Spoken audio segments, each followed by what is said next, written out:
I always laugh when I hear stories and rumors about how Cristiano Ronaldo is a disruptive presence in the Portugal camp, because that's all they are, stories. I spent many years with him in the national team and I never saw any problems. What I do know is that he is not just a great professional himself, he also tries to help everyone else in the squad. Even just observing him would give you ideas of what you should be doing to be successful, but when you are with Cristiano, you get so much more than that. He's the captain of the squad and he's always been a vocal guy who talks a lot, but on or off the pitch he leads by example too.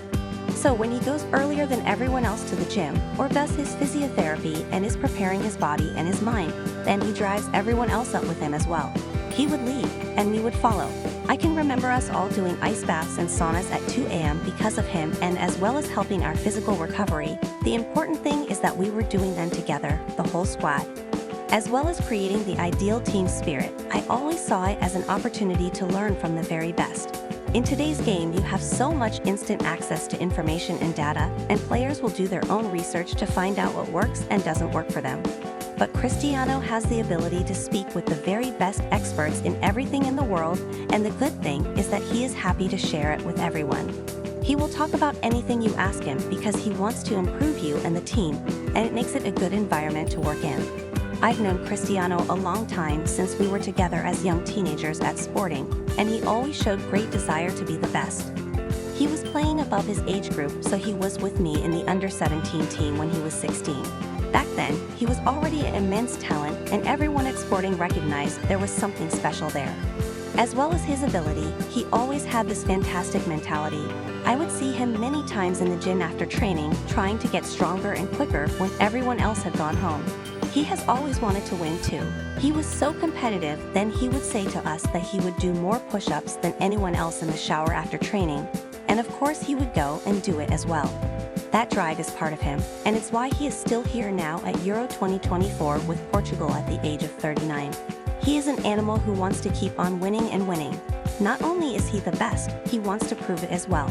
To have that mindset to keep pushing himself so hard is incredible, because it takes immense work to stay at his level, the very top, for so many years like he has. That is Cristiano though. Mentally, he is unbeatable. It is why he has won so much and done so much. And out of everything that makes him the player and person he is, I would say it is his greatest strength.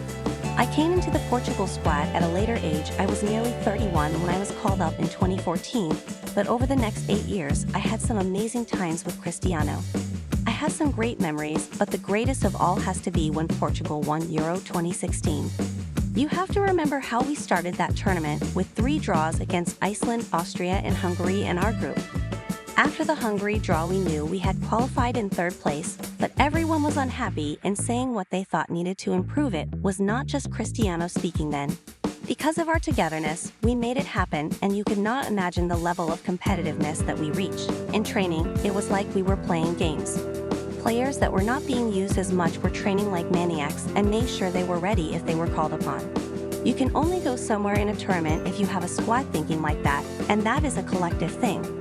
As we went through the knockout stages, our belief and our confidence just grew, and then the journey was completed when we beat France in the final. Even then, the game did not follow the script. With Cristiano and the team, I always felt we could beat anyone, but he got injured early on. Everyone in the team got together and said, "Listen, we are going to have to do this the hard way," and it was very hard, but we did it. That was such a happy time, and now I just hope Portugal can have the same ending to this tournament too, because they have such a great squad. From what I have seen of Cristiano in Germany, he is going to play a big part in making that happen. In the group games, his movement has been good. He has been in good positions and he has had chances, or half chances at least. I know for him an assist sometimes feels better than scoring, so I was not surprised when he chose to pass to Bruno Fernandes for our 3rd goal against Turkey, rather than have a shot himself. I am often asked what Cristiano means to Portugal. Because of what he has achieved, he is not just our greatest player, he is the greatest player. Of course, he is not only a sports figure either. He is more than that. He is the flag of Portugal, the most followed person in the world, and the guy who cannot go anywhere without being recognized. It was always great being with him in the national squad, because wherever we went, everyone went to him. Everyone would be screaming Ronaldo, but we could just walk normally and go anywhere we wanted to, because no one really cared about us. There are two sides to fame, and I am sure it is not easy for Cristiano to deal with this, and not being able to go out anywhere, but he never let it affect him or us. I am so pleased he is still part of the Portugal squad now and still pushing for more. We are lucky to have him and other great players like Pep who have been there and won everything to pass it on to the younger boys because that knowledge is vital. We have the quality in our squad, but what we also need is people to carry on with the same values that the older players have to keep this great environment going at this tournament and beyond. The most important thing in football is to have a team that plays together in defense or attack.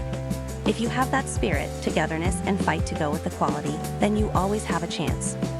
The Euro 2024 last 16 matches continue on Monday, with Sky Sports football writers previewing the action still to come.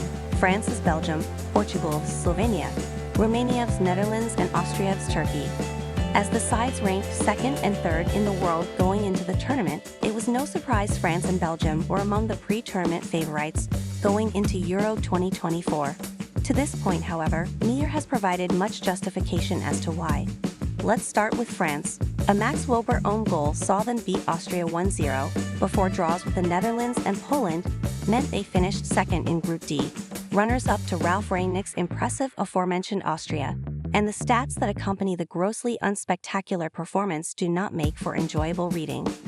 Le Blues' tally of just 2 goals was their fewest in a major tournament group since the 2010 World Cup, and with the second coming by way of a Kylian mbappe penalty.